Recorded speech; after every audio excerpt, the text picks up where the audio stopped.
In 2015, a 32-year-old hedge fund manager bought the rights to a 50-year-old pill. Within days, he became the most hated man in America. His name was Martin Shkreli. Daraprim was not a new drug. The FDA approved it in 1953.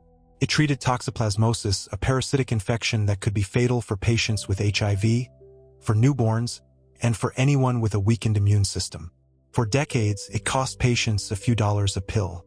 Shkreli's company, Turing Pharmaceuticals, acquired the rights to Daraprim in August 2015 for $55 million.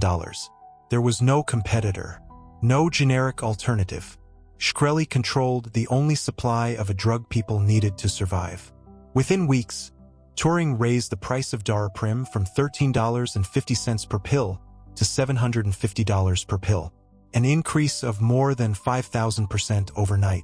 Patients didn't have a choice. Hospitals didn't have a choice. The drug was the only approved treatment, and Shkreli owned every pill. When senators and the public demanded an explanation, Shkreli defended the decision publicly, calling it simply capitalism at work. He said insurance would cover the difference. He didn't apologize. In February 2016, he was called before the United States Congress. He invoked his Fifth Amendment right and refused to answer a single question. He smirked through most of the hearing. Afterward, he called the members of Congress imbeciles on social media. But the price of Daraprim was never what put him in prison. In December 2015, federal agents arrested Shkreli on charges unrelated to the drug: securities fraud, conspiracy. Prosecutors said he had lied to investors in 2 hedge funds he managed, draining millions of dollars through a web of misrepresentations that lasted 5 years. In August 2017, a jury convicted him on 2 counts of securities fraud and 1 count of conspiracy.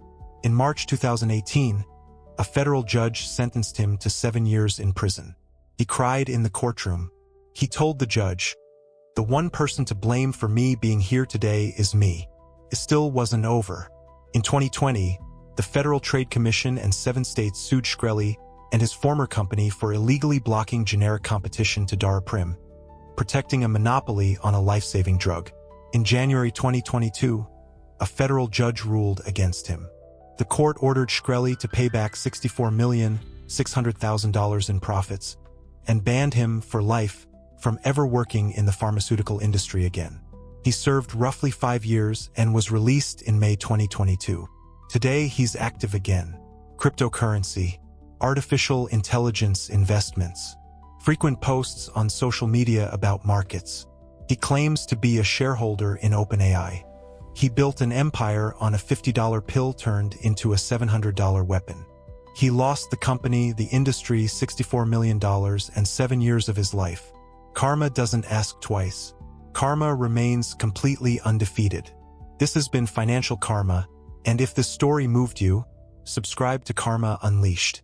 Every episode, we follow the money and the consequences that never stop arriving. Next episode, another name, another empire, another fall.